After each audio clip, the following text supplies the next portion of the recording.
नमस्कार। स्टैमिना की प्रॉब्लम एक काफ़ी कॉमन प्रॉब्लम है। लोगों का शारीरिक क्षमता कम होता है, चलने फिरने में सांस फूलती है। किसी भी बीमारी के बाद ऐसा हो सकता है, चाहे वो हार्ट की हो, लंग्स की हो, पूरे शरीर की कोई और बीमारी हो। बहुत सारी बीमारियों के रिस्पॉन्स में स्टैमिना का इशू हो सकता है। लोग हमसे अक्सर पूछते हैं कि कौन-कौन सी एक्सरसाइज़ेस करें जिससे हमारा स्टैमिना इम्प्रूव हो। एज़ रैंडमली ज़्यादातर हम उनको बोल देते हैं कि वॉकिंग करो, रनिंग करो, एक्सरसाइज करो, इस तरह का रैंडम जवाब देते हैं। आज स्पेसिफिकली हम बात करेंगे कुछ एक्सरसाइजेस के बारे में जो स्टैमिना बढ़ाने में आपकी मदद करता है। ऑब्वियसली सबसे सिंपल तो वॉकिंग रनिंग ही है, लेकिन कौन-कौन सी और एक्सरसाइजेस आप कर सकते हैं जिससे आपका ओवरऑल स्टैमिना बढ़ेगा, सांस फूलने का प्रॉब्लम या स्टैमिना रिलेटेड प्रॉब्लम जिनको भी है उनको थोड़ा राहत मिलेगा। आज उस टॉपिक को डिस्कस करेंगे। ये टॉपिक को हम 2 पार्ट्स में डिवाइड करेंगे क्योंकि काफ़ी ज़्यादा तरह की एक्सरसाइजेस हैं, थोड़ा-सा उनको डिस्क्राइब भी हम करेंगे। तो इसलिए पार्ट 1 आज करेंगे, उसमें लगभग 15-16 अलग-अलग तरह की एक्सरसाइज पर बात करेंगे और पार्ट 2 में और अलग कुछ एक्सरसाइज के बारे में बात करेंगे।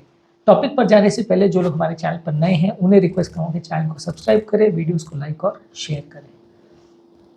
यदि किसी व्यक्ति को स्टैमिना बढ़ाना हो तो उसको एक्सरसाइजेज अलग-अलग तरह की करनी चाहिए। उसमें सबसे सिंपल एक्सरसाइज है वॉकिंग करना। वॉकिंग करने का मतलब ये नहीं है कि आप जैसे पार्क में चलने को जा रहे हो, टहलने जा रहे हो, वैसी एक्सरसाइजेज नहीं करनी है। आपको तेज़ चलना है। जितना ब्रिस्क चलेंगे उतना ज़्यादा अच्छा रिस्पॉन्स होगा, जितना ज़्यादा देर चलेंगे उतना ज़्यादा अच्छा रिस्पॉन्स होगा। तो अगर आपको आपका स्टैमिना बढ़ाना है, इम्प्रोवाइज़ करना है, तो आपको ज़्यादा तेज़ वॉकिंग करनी है, ब्रिस्क वॉकिंग जिसको बोलते हैं। इसके अलावा अगर आप वॉकिंग अच्छे से कर लेते हो तो थोड़ा-थोड़ा स्पीड में जॉगिंग करनी है। अगर आप जॉगिंग भी अच्छे से कर लेते हो तो थोड़ा और स्पीड बढ़ा के आपको रनिंग करनी है। तो वॉकिंग, रनिंग, जॉगिंग, साइक्लिंग कर सकते हैं। साइक्लिंग अलग मसल्स को एक्टिवेट करता है। साइक्लिंग कर सकते हैं आप, घर पर साइकिल वाली डिवाइसेस ले सकते हैं या बाहर सिंपल साइकिल से बाहर भी जा सकते हैं। एक्सरसाइज की साइकिल्स अलग आती है, वो थोड़े एडिशनल फीचर्स प्रोवाइड करती हैं। इसके अलावा जिन लोग को स्विमिंग का शौक है और तैरना आता है वो स्विमिंग कर सकते हैं, जिनको नहीं आता है वो सीख सकते हैं। स्विमिंग एक अच्छी एक्सरसाइज है जो आपको काफ़ी थकाती है, काफ़ी आपके मसल्स को बिल्डअप करती है, काफ़ी मसल्स को एक्टिवेट करती है, स्टैमिना काफ़ी बढ़ाती है। तो स्विमिंग एक अच्छी एक्सरसाइज है जिसको आपको करना चाहिए। रोइंग या बोटिंग जैसी एक्सरसाइज है वैसी कर सकते हैं, जो नाव चलाने वाली एक्सरसाइज होती है वो आप कर सकते हो, तो उससे भी आपका स्टैमिना बिल्ड होगा। इसके अलावा स्किपिंग कर सकते हैं, रस्सी कूदना, ये सारी एक्सरसाइजेज काफ़ी कॉमन है, इससे भी आपका स्टैमिना बिल्डअप होता है, धीरे धीरे करके बढ़ा सकते हैं उसको। डांसिंग कर सकते हैं, डांसिंग एक काफ़ी अच्छी एक्सरसाइज है जो म्यूजिक के साथ आप करते हो, आपका टाइम भी अच्छा बीतता है। एक ग्रुप के साथ ज्वाइन कर लीजिए, रेगुलर डांसिंग करिए, अलग अलग तरह के डांसेस को सीखिए, उसमें आपकी बॉडी अच्छे से थक भी जाती है, सारे मसल्स भी यूज हो जाते हैं, अलग अलग तरह के डांस भी होते हैं, आप एंजॉय भी करते हो, वजन भी कम होता है, स्टैमिना भी बिल्ड होता है। तो इस तरह की एरोबिक एक्सरसाइजेज जो आप कर सकते हो वो आप करोगे तो आपका ओवरऑल स्टैमिना बिल्डअप अच्छा होगा। इसके अलावा आप करते हो इंटरवल ट्रेनिंग। इसमें यह है कि इंटरमिटेंटली आप एक्सरसाइज के बीच में थोड़ी देर के लिए बहुत हाई एनर्जी एक्सरसाइज करते हो, फिर थोड़ी देर के लिए थोड़ा लो एनर्जी एक्सरसाइज करते हो। तो मान लीजिए आपने थोड़ी देर के लिए स्किपिंग किया, उसके बाद थोड़ा लो एनर्जी किया, या अलग अलग तरह की एक्सरसाइज में भी कुछ देर आपने बहुत हाई एनर्जी एक्सरसाइज किया, कुछ देर फिर रिलैक्स करके धीरे धीरे करके एक्सरसाइज किया। तो इससे आपका कार्डियोवैस्कुलर फिटनेस और स्टैमिना दोनों ही बिल्डअप होता है। वैसे ही आप अगर दौड़ने भी जाते हो तो उसमें आप कुछ देर के लिए बहुत तेज़ दौड़े, कुछ देर के लिए आप धीरे दौड़े, तो इससे भी आपका स्टैमिना बिल्डअप होता है। इसके अलावा आप लॉन्ग डिस्टेंस वर्कआउट कर सकते हो। उसमें आप लंबे डिस्टेंस के लिए दौड़ने या भागने के लिए चले जाते हो, उसमें लगभग आधे से 1 घंटे तक कंटिन्यूस आप दौड़ते रहते हो या एक्सरसाइज करते रहते हो। ये लॉन्ग डिस्टेंस एफर्ट बोलते हैं इसको। इसको लंबे ड्यूरेशन के लिए आप प्लान करते हो, या कोई भी और तरह की एक्सरसाइज को भी आप बहुत लंबे ड्यूरेशन तक कंटिन्यूस अगर करते रहोगे तो ये आपकी स्टैमिना को अच्छा बिल्ड करता है। अगर किसी एक्सरसाइज को 10 रिपीटेशन करके आपने रख दिया, फिर 10 किया, फिर रख दिया, तो आपका स्टैमिना उतना बिल्ड नहीं होगा। वहीं अगर आप उसको 100 बार करोगे तो आपका स्टैमिना ज़्यादा बिल्ड होगा। तो उसी तरह से अगर आप वॉकिंग रनिंग को 10 मिनट करके फिर रुक जाओगे तो आपका स्टैमिना बिल्ड उतना नहीं होगा। यदि आप उसको कंटिन्यूस करोगे आधे 1 घंटे तक, 45 मिनट तक वही एक्सरसाइज को करते रहोगे, तो आपका स्टैमिना अच्छा बिल्ड होगा। तो इस तरह की चीज़ें आप कर सकते हो।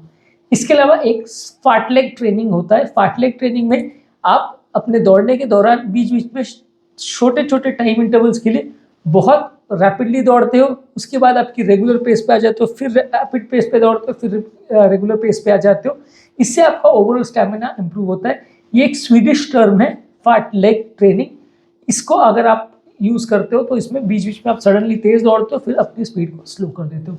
इसके अलावा आप पहाड़ चढ़ने का काम कर सकते हो। अगर आपको स्टैमिना बिल्डअप करना है तो या तो पहाड़ के ऊपरी सतह पर या अपहिल कोर्स पे कहीं पे जहाँ ऊपर चढ़ाई है वहाँ पे वॉकिंग कर सकते हो, रनिंग कर सकते हो, साइकिलिंग कर सकते हो। इससे आपका कार्डियोवैस्कुलर एंड्योरेंस और स्टैमिना दोनों बिल्डअप हो सकता है। यानी ऊपर की चढ़ाई पर या तो आप एक्सरसाइज करिए, दौड़िए, भागिए, या एक्चुअल में ही पहाड़ चढ़ने का आप कर सकते हो, ट्रैकिंग जिसको कर सकते हो। एक्चुअल ट्रैकिंग करने में तो थोड़ा सा रिस्क हो जाता है, क्योंकि एक्चुअल ट्रैकिंग अगर आप करने को जाते हो तो उसमें थोड़ा इंजरीज वगैरह होने का रिस्क हो जाता है, तो वो इतना ईजी नहीं है, थोड़ा सा ट्रिकी है उसको करना। पर अदरवाइज आप उसको, अगर आप पहाड़ पर साइकिल चलाने का या पहाड़ पर सीढ़ी से चढ़ने का वैसा कुछ अगर करते हो तो उसमें भी आपका स्टैमिना इंप्रूव होता है। नेक्स्ट एक्सरसाइज है क्रॉस ट्रेनिंग करना, यानी कि अलग अलग टाइम पे आप अलग अलग मसल्स को एक्सरसाइज करते हो, जिससे आपका बोर होना भी कम होता है। और अलग अलग तरह की आप कभी कार्डियो कर रहे हो, कभी स्ट्रेंथ ट्रेनिंग कर रहे हो, कभी फ्लेक्सिबिलिटी एक्सरसाइज कर रहे हो, कभी योगा कर रहे हो, तो उससे आपकी अलग अलग टाइम पे अलग अलग मसल एक्टिवेट होती है और हर मसल का स्टैमिना बढ़ता है। अगर कोई व्यक्ति है कि एक पर्टिकुलर मसल की एक्सरसाइज करता है और दूसरे की नहीं करता है, तो जब भी वो दूसरा कोई एक्टिविटी आपको करना पड़ेगा तो आप जल्दी थक जाओगे। अगर आप डेली वॉकिंग करते हो तो जब साइकिलिंग करने पे आएगी तो आप नहीं कर पाओगे। आप डेली साइकिलिंग करते हो तो जब आपको पहाड़ चढ़ने को होगा तो आप नहीं कर पाओगे, क्योंकि हर तरह की एक्टिविटी में अलग तरह की मसल यूज होती है। तो आप सब तरह की एक्सरसाइज का अगर मिक्स बैग करोगे तो आपको ज़्यादा अच्छा रिजल्ट मिलेगा, ज़्यादा अच्छा आपका हर मसल का स्टैमिना बिल्डअप होगा। इसके अलावा आप सर्किट ट्रेनिंग कर सकते हैं। सर्किट ट्रेनिंग में आप कुछ देर तक स्ट्रेंथ ट्रेनिंग करें, फिर कार्डियोवैस्कुलर आउटकम के लिए एरोबिक एक्सरसाइज करें, फिर स्ट्रेंथ ट्रेनिंग करें, फिर कार्डियोवैस्कुलर एक्सरसाइज करें, एरोबिक करें। यानी ये कंटिन्यूस आप ऑल्टरनेट करके करते जाए, लेकिन बीच में कोई गैप नहीं होना चाहिए। मिनिमल गैप के साथ आप एक के बाद एक करते चले जाए, इसको सर्किट ट्रेनिंग बोलते हैं। इससे भी स्टैमिना अच्छा बिल्डअप होता है। दोनों तरह की एरोबिक और स्ट्रेंथ ट्रेनिंग को साथ में एक के बाद एक आप करते जाते हैं। इसके अलावा आप सीढ़ी चढ़ने का काम कर सकते हो। कई लोग के घर में मान लीजिए जिम नहीं है, तो सिर्फ एक सीढ़ी है, तो आप सीढ़ी को दिन में 15-20 बार अगर चढ़ने उतारने का काम कर सकते हो, जो कि काफ़ी सिंपल है करना। अगर आपके जॉइंट्स वगैरह अच्छे हैं तो इससे भी आप स्टैमिना को बिल्ड कर सकते हो। कई बार आप दिन भर में सीढ़ी को चढ़ना, फिर उतरना, फिर चढ़ना, फिर उतरना कर सकते हो, तो ये आपके लिए स्टैमिना बिल्डिंग है। अगर आप ऐसी बिल्डिंग में रहते हो जहाँ लिफ्ट है या नहीं है, मान लीजिए 8वें माले पे आप रहते हो तो 8वां माला चढ़ के फिर उतरिए, फिर चढ़ के उतरिए, तो ये भी स्टैमिना बिल्डअप करने में मदद करेगा और almost free of charge available है। इसके अलावा स्पोर्ट्स और रिक्रिएशनल एक्टिविटीज़ कर सकते हैं। आप स्पोर्ट्स में इन्वॉल्व हो सकते हैं, बास्केटबॉल है, फुटबॉल है, क्रिकेट है, इस तरह की एक्टिविटीज़ में आप इन्वॉल्व हो सकते हैं। ये भी आपका स्टैमिना बिल्डअप करने में काफ़ी मदद करेगा। अलग अलग तरह की रिक्रिएशनल स्पोर्ट्स पे आप अगर इन्वॉल्व होते हैं तो ओवरऑल आपको रिजल्ट अच्छे मिलेंगे, और जिस भी तरह की एक्टिविटी आप करते हो उससे रिलेटेड आपकी मसल्स डेवलप हो जाएंगी, स्टैमिना बिल्डअप होगा। इसके अलावा जिन लोग को स्विमिंग नहीं आती वो स्विमिंग का प्रैक्टिस कर सकते हैं। स्विमिंग एक अच्छी एक्सरसाइज है जिसमें आप अलग अलग पैटर्न्स कर सकते हैं। बहुत लॉन्ग डिस्टेंस स्विमिंग कर सकते हैं, शॉर्ट डिस्टेंस स्विमिंग कर सकते हैं। अलग अलग तरह के स्विमिंग के स्ट्रोक्स होते हैं, उसमें अलग अलग तरह के मसल मूवमेंट्स को इन्वॉल्व किया जाता है, तो उसको भी आप यूज़ कर सकते हो। बहुत सारी तरह की इसमें टेक्निक्स होती हैं, तो वो सारी चीज़ों को टेक्निक करके आप यूसेज करके आप अलग अलग मसल्स को एक्टिवेट कर सकते हो। इससे आपको ज़्यादा अच्छे रिजल्ट्स मिलेंगे और ज़्यादा अच्छा लॉन्ग टर्म आपका मसल बिल्डिंग होगा। इसके अलावा जो भी चीज़ आप करते हो उसमें कोई भी फिटनेस ग्रुप्स को आप ज्वाइन कर सकते हो, चाहे वो डांस के लिए हो, स्विमिंग के लिए हो, गरबा क्लासेस हो, एरोबिक के क्लासेस हो, स्पिनिंग की क्लासेस हो, बहुत सारे अलग अलग तरह के ग्रुप्स को आप ज्वाइन कर सकते हैं।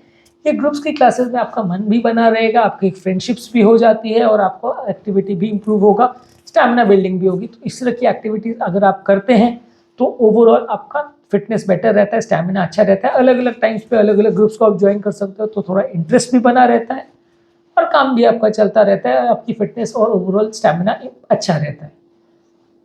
नेक्स्ट इंपॉर्टेंट चीज़ है कि जो भी आप एक्सरसाइज कर रहे हो उसमें आपको कंसिस्टेंट रहने की ज़रूरत है। अगर आप कंसिस्टेंट ट्रेनिंग नहीं करते हो, कोई भी पर्टिकुलर तरह की एक्टिविटी में आप डेली बेसिस पे नहीं जाते हो, तो आपका स्टैमिना कभी बिल्डअप नहीं होगा। आपको रेगुलर बेसिस पे कंसिस्टेंटली एक्टिविटी करनी है, और हर तरह की एक्टिविटी जो आप कर रहे हो उसमें अपनी बॉडी को एक प्रॉपर वार्मिंग अप और कूलिंग डाउन का टाइम देना पड़ेगा। इसमें अगर आप अपनी जो भी एक्टिविटी कर रहे हो उसमें अगर बॉडी को अगर आपको 1 घंटे एक्सरसाइज करना है तो पहला 10 मिनट बॉडी को एरोबिक एक्सरसाइज करके या वॉकिंग, रनिंग, जॉगिंग करके बॉडी को गर्म करिए। फिर आप अपनी ऐसे मसल ट्रेनिंग करिए, फिर 10 मिनट का कूल डाउन टाइम दीजिए जिसमें आप योगा, स्ट्रेचिंग, फ्लेक्सिबिलिटी कुछ भी कर सकते हो। तो इससे आपकी मसल में इंजरी या डैमेज नहीं होगा।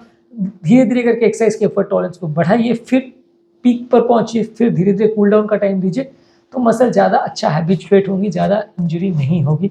वहीं अगर आप रैंडमली कुछ भी करते हो, जाते हो सीधा वजन उठाते हो और उसके बाद 10 सेट्स मार के आ जाते हो और उसके बाद जरा कूल डाउन टाइम नहीं देते बॉडी को, तो इंजरीज ज़्यादा होंगी। अलग अलग एक्सरसाइजेज में भी बिल्डअप का मौका देना चाहिए मसल को। मान लीजिए आप पहले 2 किलो से एक्सरसाइज करो, फिर 3 किलो से, फिर 5 किलो, फिर से 10 किलो, वैसे बिल्डअप करते हैं तो आपका स्टैमिना अच्छा बिल्डअप होगा। आप सीधे ही जाके 10 किलो से एक्सरसाइज एक सेट करके आ जाओगे तो उतना अच्छा स्टैमिना बिल्ड नहीं होगा। जो भी आप एक्सरसाइज कर रहे हो उसमें अपना प्रोग्रेस को ट्रैक करिए। आप जो भी एक्सरसाइज कर रहे हैं उसमें आपका इंप्रूवमेंट हो रहा है कि डिटोरेशन हो रहा है, उसका लॉग्स प्रॉपर मेंटेन करिए। उसका बेटर या सबसे अच्छा तरीका है कि कोई डायरी एंट्री करिए या कोई एप्लीकेशन में या किसी पे कोई कंप्यूटर वगैरह में एंट्री करके रखिए कि इस महीने आपने इतना वेट्स के साथ ये एक्सरसाइज करा था, इतनी देर करा था, अगले महीने इंप्रूवमेंट हो रहा है कि डिटोरेशन हो रहा है, उसका प्रोग्रेस रिकॉर्ड आपके पास होना चाहिए। नहीं तो आप कई बार डिटोरेट करते चले जाते हो और आपको ध्यान ही नहीं रहता कि आप कितना इंप्रूवमेंट या कितना डिटोरेशन कर रहे हैं। तो यदि आपको प्रॉपर इंप्रूवमेंट या डिटोरेशन हो रहा है कि नहीं हो रहा है वो जांचना है तो आपको ज़रूरी है कि एक प्रॉपर डायरी को मेंटेन करें और उसको फॉलो करें कि मेरे को ये चीज़ इस महीने में मेरा इतना एफर्ट टॉलरेंस था, अभी फर्दर इंप्रूवमेंट है कि डिटोरेशन है, उसको प्रॉपर ट्रैक करेंगे तो अच्छा है। इसके अलावा आता है हाई इंटेंसिटी इंटरवल ट्रेनिंग। इसमें आप कुछ ड्यूरेशन के लिए बहुत हाई इंटेंसिटी एक्सरसाइज करते हो, फिर कुछ ड्यूरेशन के लिए रेस्ट करते हो। यानी 30 सेकेंड्स के लिए आप सडनली दौड़ते हो या सडनली कोई स्किपिंग या इस तरह के एक्सरसाइज करते हो, फिर 30 सेकेंड्स का रेस्ट करते हो, फिर 30 सेकेंड का एक्सरसाइज और फिर रेस्ट करते हो। यानी इंटरवल पे शॉर्ट बर्स्ट में आप एक्सरसाइज करते हो। ये भी स्टैमिना बिल्डअप करने के लिए अच्छा है। इसमें एक्सरसाइज जितना ड्यूरेशन, रेस्ट उतना ड्यूरेशन, वैसा ही मेंटेन करिए। ऐसा नहीं कि आप 30 सेकंड एक्सरसाइज करो तो 5 मिनट रेस्ट कर रहे हो, वैसा मत करिए।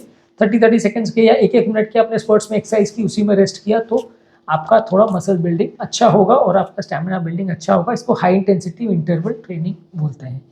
तो आज का टॉपिक में हमने बात करी कुछ इंपॉर्टेंट एक्सरसाइज से जिससे आपका स्टैमिना बिल्डअप होगा। आज का टॉपिक काफ़ी लंबा हो गया इसलिए इसको कंक्लूड करेंगे नेक्स्ट पार्ट में, जब हम कुछ और एक्सरसाइजेस पर बात करेंगे जिससे आप अपना स्टैमिना बढ़ा सकते हैं। टॉपिक एंड करने से पहले जो लोग हमारे चैनल पर नए हैं उन्हें रिक्वेस्ट करूँगा चैनल को सब्सक्राइब करें, वीडियोस को लाइक और शेयर करें। स्टैमिना बिल्डिंग पर टिप्स पर और स्टैमिना कम होने के कॉजेस पर हमने ऑलरेडी वीडियो किया है, उसे आप चेकआउट करेंगे, काफ़ी कुछ नया जानने और सीखने को मिलेगा।